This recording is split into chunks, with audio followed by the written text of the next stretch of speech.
Matibay ang Francisco Jeepney. Gamit nila yan. Kahit sila Ka-Obet, sabi ni Ka-Obet dati sa TV, pag Francisco ang jeepney, maski sa butika makakabili ka ng pyesa. Sabi mo yan, Ka-Obet. Di ba? Totoo yan. Dahil ang gamit nila hanggang ngayon, nung iba sa mga operators natin, Francisco Jeepney pa rin, o Saraw Jeepney, nagawa namin 30 to 50 years ago. Hanggang ngayon, tumatakbo pa rin. Pero yung mga minibus na imported, 3 taon pa lang, zombie na itsura. Thank you, Mr. Francisco. Mr. Chair, Mr. Chair, excuse me po. Okay, sandali po, mabilis na question to, kasi nabanggit kanina ni Mr. Edgardo Saraw at saka ni Mr. Francisco, yung Euro 4 engine. Yun yung ni-require nyo dito. Number one, kung totoo yung sinasabi nila na basura na yung sa ibang bansa, bakit natin gagamitin dito? Bakit nyo i-require yung mga modernized jeepney na kailangan Euro 4 engine ang gamitin? Mr. Chair, may I be recognized again? Bakit kinakailangan Euro 4? Yes, Mr. Chair. Mr. Chair, when we assumed this position, this was the standard set by the Department of Environment and Natural Resources. So we merely adopted the standard set by the DNR nung pinatupad po namin itong proyekto. Sandali lang. Sa next hearing, patawag natin yung DNR? Patawag natin. So Then, DNR nag-set niyan. Opo. Baka ang negosyo ng taga-DNR na yan, yung Euro 4, doon kayo kukuha, surplus. Basura na lang daw O tapos ngayon, yung basura ng ibang bansa, yun yung dadalhin dito para gamitin natin. Mr. Chair, it is Euro 4 or higher. Yun po ang nasa standards ni DNR na doon po sinunod ni DOTR. Okay, Mr. Saraw, And ano yung engine na kayang i-manufacture dito ninyo? Wala po tayong walang manufacturer dito ng makina. Wala. We outsource them from Japan. So yung sa inyo body chassis. Yung mechanical parts and engine sa labas na lahat yan. Import yun. Kaya yun ang naging problema nung in-announce nila yung PUBMP kung saan kukuha ng mga brand new parts from...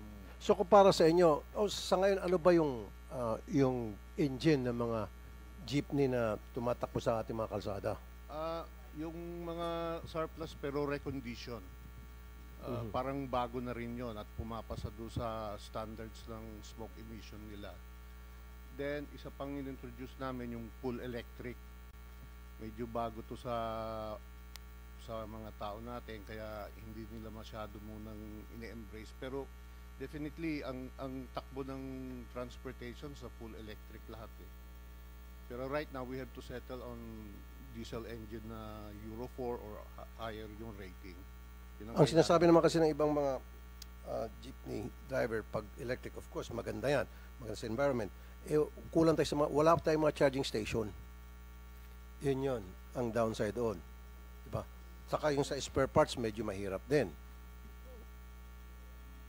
Mr. Chair? Bago po kasi yung technology na yan dito sa ating bansa, kaya, probably it will take 5 or 10 years bago natin i-embrace yung technology. Although maganda talaga kung maganda. Pero right now, we have to settle sa fossil fuel fed engine like diesel engine para sa public transportation. Mr. Chair? Ang sabi ni Elmer, Okay, sige po. yung Euro 4 pasina. Hindi, So we kanina have to look for another raise na hand si source. Mr. Edmond Araga. From what organization are you, sir? Good morning po. I'm Edmond Araga, President of Electric Vehicle Association of the Philippines. I would just like to make some comments as to the statement of Mr. Francisco and Mr. Saraw. In defense for LTFRB, LTO, we were one of the associations, private professionals that were being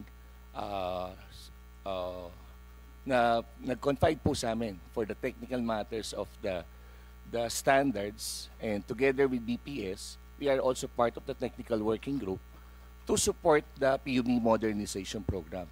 Before it was being launched, it was being discussed upon by this. We are part of the as one of the representatives from the private sector, we were able to secure assistance to them for free, and that we coordinate with them with the programs as to elevate this further to roll out on the industry po.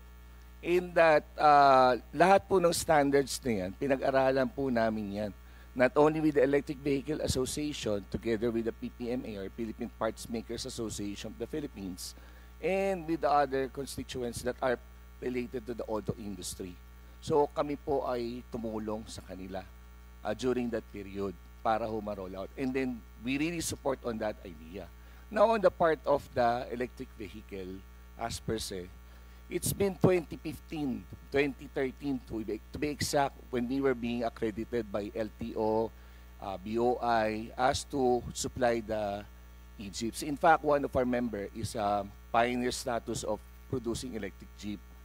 Now, on the part of the electric jeeps that have been rolled out under the LTFRB program, there were already 400 to 500 units that were using as a public transportation. In fact, some of the cooperatives, meron naman din pong nag-take ng EV, electric vehicle. Yun po ay base naman po doon sa compliance po sa lahat ng mga requirements. The only thing that hindi kami mag-take off, nasabi naman po ni Mr. Sarao na mahal talaga ho ang units ng mga EV as compared to Euro 4. Now, on the part of the manufacturers, we are also, some of our members are local and others already bankrupt na. Kasi on the part of the financing companies, the financial institutions are very conservative. It is only Land Bank and DBP who were the ones who entertain on the financing scheme of the electric vehicle. That's why it really has a difficulty. It has a hurdle. Now, on the part of the charging stations, there were already charging stations at place. In fact, we are working with the Department of Energy in establishing the charging stations. Okay, sir, saan itong mga charging station na ito? Sabi mo meron na? Yes po. Most of the operators have their charging stations at their terminals. So for them to operate and continuously working to sustain the operation, may mga terminals po sila na nag-charge na po in place. So bawat terminals? Meron po. Meron po.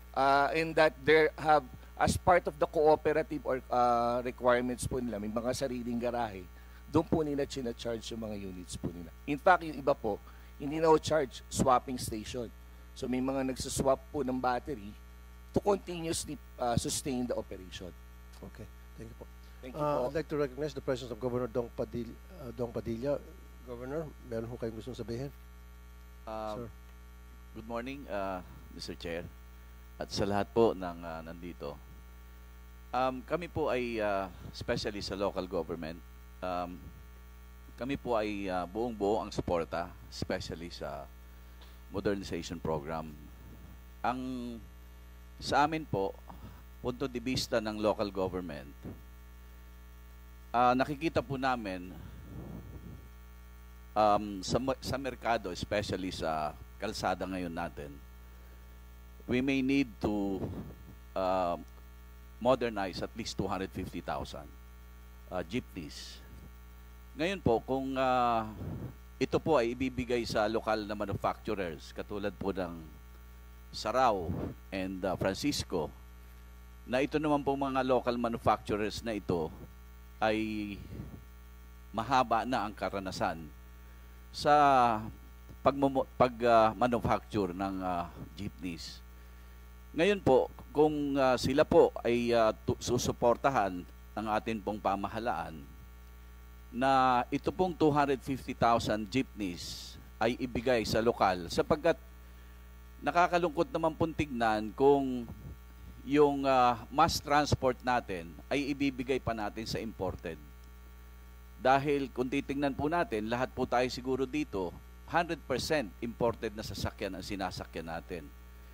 Pero nakakalungkot naman, kung kaya rin lang naman po ng local manufacturers, katulad po ng Francisco at Sarao, bakit pa po natin ibibigay sa ibang bansa? Ngayon po, nakikita natin, ang taas po ng unemployment natin at papataas pa po yan. Ngayon, kung ibibigay po natin ang suporta ng gobyerno natin sa local manufacturers, kahit dito lamang po sa mass transport, especially sa modernization po ng ating sasakyan sa masa, napakalaki po ang may bibigay na benepisyo sa ekonomiya. Lalong-lalo na po, nandito sa Metro Manila, nakikita natin, nagsisiksikan ng mga manggagawa. Nandito po ako dahil sinusuportahan ko po yung inisyatibo po ng Francisco, dahil sila po ay yun pong kanilang production line ay ilalagay po sa amin pong economic zone sa Camarines Norte. So ito po, siguro initially makakapagbigay 2,000 hanggang 3,000 manggagawa, at depende po sa magiging suporta ng gobyerno, na ako po nakikita ko it will create ripple effect, dahil kung ang mga manggagawa na nandito sa Metro Manila ay maiengganyo natin bumalik sa probinsya, dahil kung titignan po natin ilang local manufacturers po ang mabibigyan ng benepisyo kung itong 250,000 na units na ito ay bibigay natin sa lokal na manufacturers. Ngayon po, doon sa punto de vista naman po, pinag-usapan na po namin ito sa Regional Development Council. Yun pong issue ng route plan. Ay suportado ko po yung binanggit mo kanina, Your Honor. Ano po ay nakikita po namin, kasi ako po 9 years po akong naging mayor at ngayon po ako ang governor ng aming pong probinsya. Nakita ko po na malaki ang magagawa ng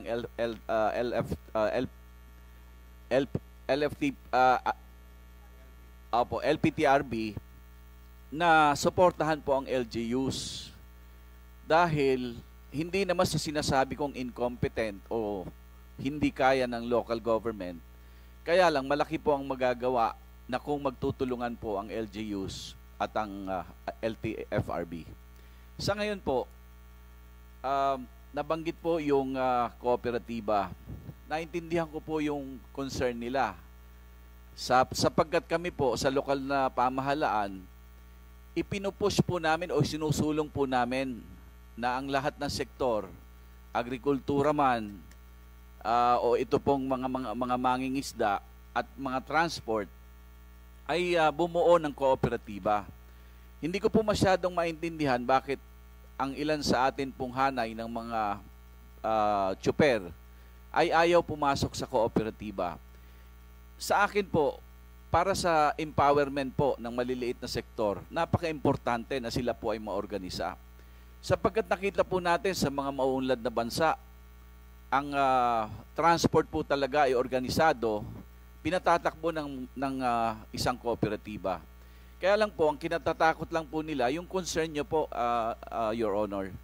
Pero sa tingin ko po, kung talagang maipapaliwanag, magkakaroon ng maayos na komunikasyon, ang atin pong LFTRB at ang hanay po ng mga tsuper, sa tingin ko po ay magkakasundo, dahil ito po ay napakagandang magiging development na ang transport industry po ay mabuo po bilang isang matibay na kooperatiba. Okay, thank you. So, yun naman po siguro, tungkol naman po dun sa presyo, nakikita ko po, kung local manufacturers naman po ang bibigyan natin ng suporta, yung pong presyo, palagay ko po ay bababa. Pinag-uusapan po namin ni Mr. Francisco na ang tingin po niya kayang ibaba ng 1.9 million ang presyo kung ito po ay lokal na gawa.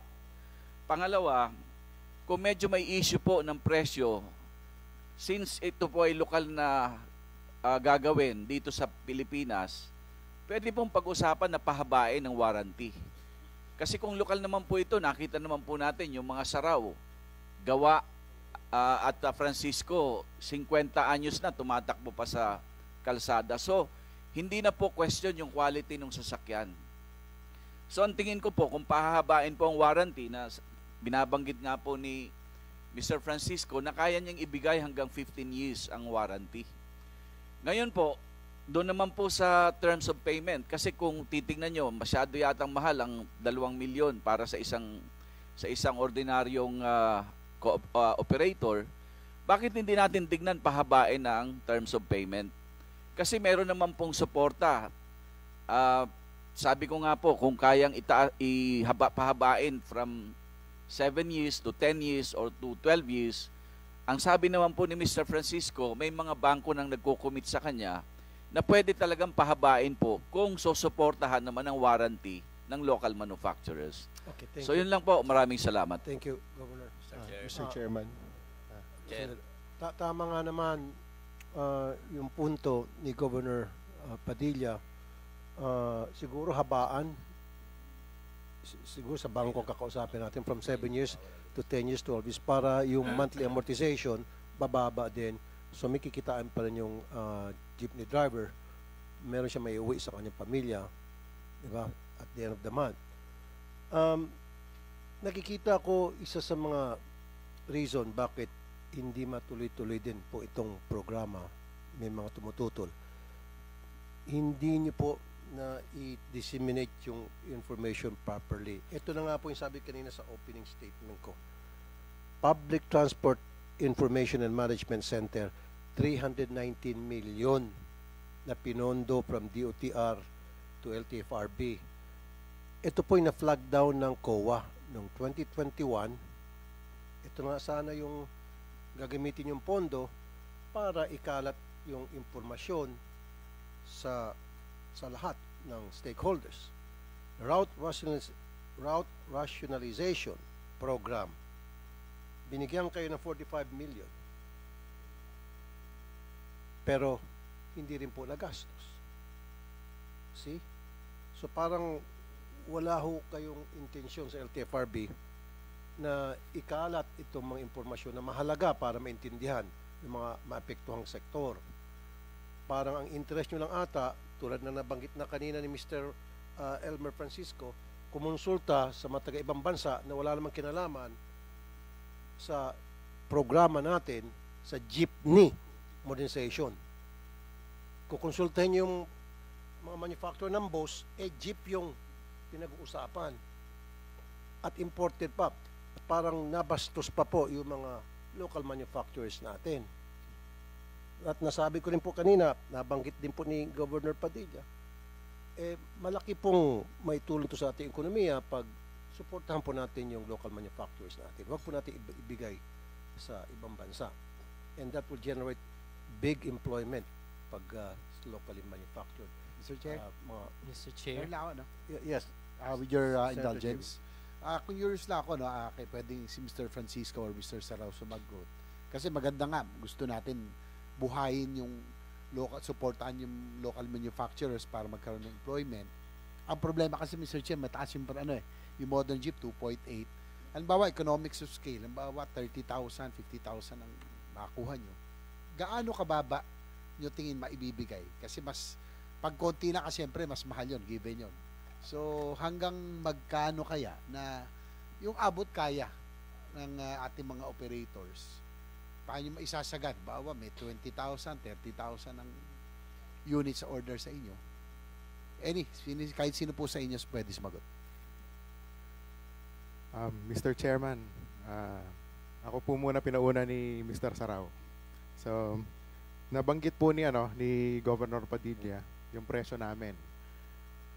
Nauna na po ako nakapag-declare sa media, pati sa Kongreso, na yung unang 1,000 na units na magpapareserve sa Francisco Motors, of which lumampas na po kami doon. Yung first 1,000 units, committed po ako doon. Bibigay ko na 985,000 pesos. Yung first 1,000 units. Yun po. Ngayon, yung lampas po, dahil nasa 1,300 units na po yung nagpapareserba, yung lumampas po ay 1,997,000. Pero ito po ay full electric na. Hindi po yan yung sinasabi ko na Euro 4 na bulok na. So, electric po ito na bagong teknolohiya. Wala po kayo makikita sa merkado ngayon dito na nagbebenta ng electric na jeepney or minibus na merong range na 250 kilometers. So 250 kilometers po yan. Yung 2021 model po natin, 100 kilometers lang po yung range niyan. Ito pong bago, 2025 model na po, na isasubmit namin sa DOTR sa mga mid-July po. Isasubmit po namin para makakuha tayo ng bagong Certificate of Compliance.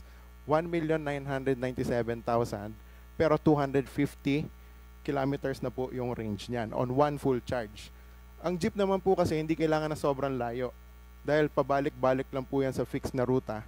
So lahat po ng pagde-deploya natin ng electric jeepney ng Francisco ay magde-deploy din po tayo ng charging stations. Meron pong fast charger, then kada jeep po may kasama rin siyang charger na pwede i-plug lang sa regular 220 outlet. 220 volts na outlet. So, yun po yung yung isa natin. Yung sa presyo, mababa po natin. Then totoo rin po yung sinabi ni Governor Dong Padilla na ang warranty po na ibibigay ng Francisco Motors sa Francisco Jeepney ay 15 years. 15 years ang warranty. Dahil po dito, meron tayong mga kausap ng mga bangko. Meron na pong 3 private banks na mga malalaki po dito na local banks na nag-commit po sa atin ng hanggang 11 years na amortization. Meron po kasing mga ruta na mahahaba, ang ruta at maraming tao, kayang-kaya nilang magbayad ng 3 years, 4 years, 5 years. Pero meron po mga may iksing ruta na konti ang mga pasahero na na-compute na po namin hanggang 11 years kaya po nilang bayaran. Ang importante po ay yung kayang kitain ng kanilang operation, yun po ang mahalaga na meron pa sila may uuwi sa kanilang mga pamilya. Then kanina po nag-usap din kami ni Mr. Averion ng Land Bank. So, ngayon nalaman niya na 15 years yung warranty namin. Baka naman yung 7 years pwede pa nating ma-extend through sa government banking institution. Ngayon nagpapasalamat din po kami sa inyo, sa ating mga mambabatas dahil do sa EVIDA, yung Electric Vehicle Industry Development Act. Dahil 1980s pa lang po, hindi po totoo na bagong teknolohiya yung electric dito sa Pilipinas. 1980s pa lang po, meron ng electric jeepney ang Francisco Motors. Meron din po tayong electric Anfra. Pero ang problema nun, lead acid deep cycle pa yung baterya nun. Lumang teknolohiya. Ngayon meron ng mga lithium. Ngayon, congratulations kay IVAP na presidente na kinonsulta kayo ng DOTR o ng DTI dahil kami po ay hindi. Pero kabayan, magkababayan tayo po yung magtutulungan. Kami po ay nasa electric vehicle industry na rin. At nagpapasalamat kami dahil magkakaroon tayo ng mga incentives para lumikha ng sarili nating drivetrains dito sa Pilipinas. So ang ginawa po namin, humingi tayo ng suporta mula sa BOI, sa gobyerno natin. Dahil nagbigay po sila ng tag 9 billion pesos sa mga foreign manufacturers para mag-locally produce ng mga sasakyan dito sa Pilipinas. Hindi sila naka-comply. Yung pangatlong component po na isang 9 billion pa, hinihingi po natin sa BOI CARS program. Noon pa po, 2018, 2019, hinihingi po natin. Ayaw po nila ibigay sa atin. So ang tinatanong ko po, Mr. Chairman, bakit ayaw nila ibigay sa local manufacturer kung ibibigay naman nila sa foreign manufacturer? Para dito sa programa ng gobyerno na gumawa tayo ng sarili nating jeepney, yung tunay na jeepney, dito, local.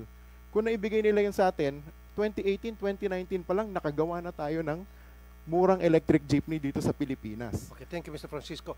Pakisagot lang DOTR, paulit-ulit ko narinig na wala kayong binibigyan ng suporta sa ating mga local manufacturer at palagi kayo kumukonsulta at inyo pong binibigyan pabor ay yung mga foreign manufacturers. Yeah, mabilisan lang pong sagot kasi nagtatanong ako yung tungkol sa mga sumama sa PNS. Kasama pala natin yung mga local manufacturers po when it happened. So, ang punto ko lang po, there were local manufacturers, builders po na sumama during the PNS 2017.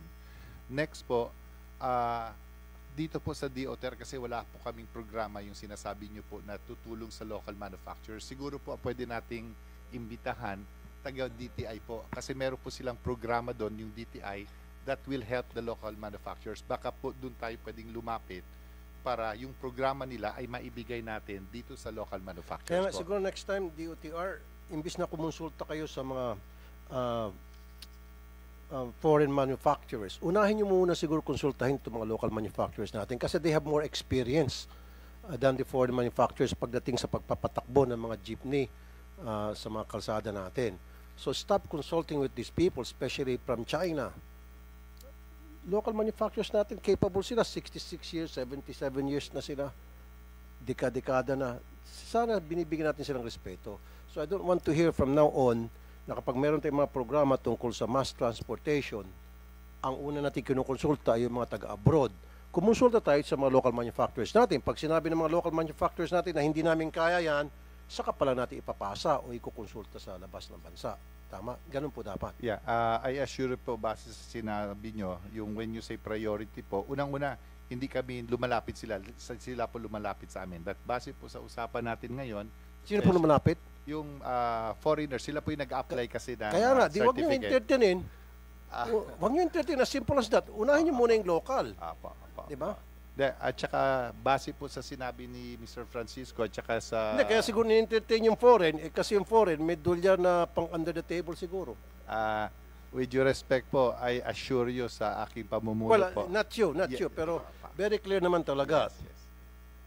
Very clear naman talaga. O, sabihin ko sa'yo, ito medyo nalista ng konti. O, nasa na ba si Secretary Abayangan? Wala na, ano? Ay, Abayat sa kasi ano pa, si Tugade. O, isa pa yan si Tugade. Alam na nga niya yung Dalian train na hindi angkop sa compatible, compliance sa ating MRT system, pinilit pa talagang papasukin. Yung pagdating ng delivery, alam niya na hindi magagamit, tinanggap pa rin. Kung di ba naman, Kengkoy? Di ba?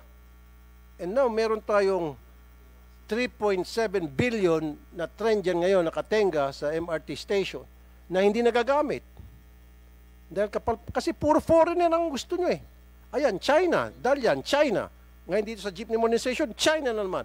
Bakit gustong-gusto sa China? Ano meron? Ang balito kasi yung China, mabilis daw magsuhol. Malaki ata manuhol. Kaso yung local, walang panuhol, kaya hindi siguro na-entertain yung local.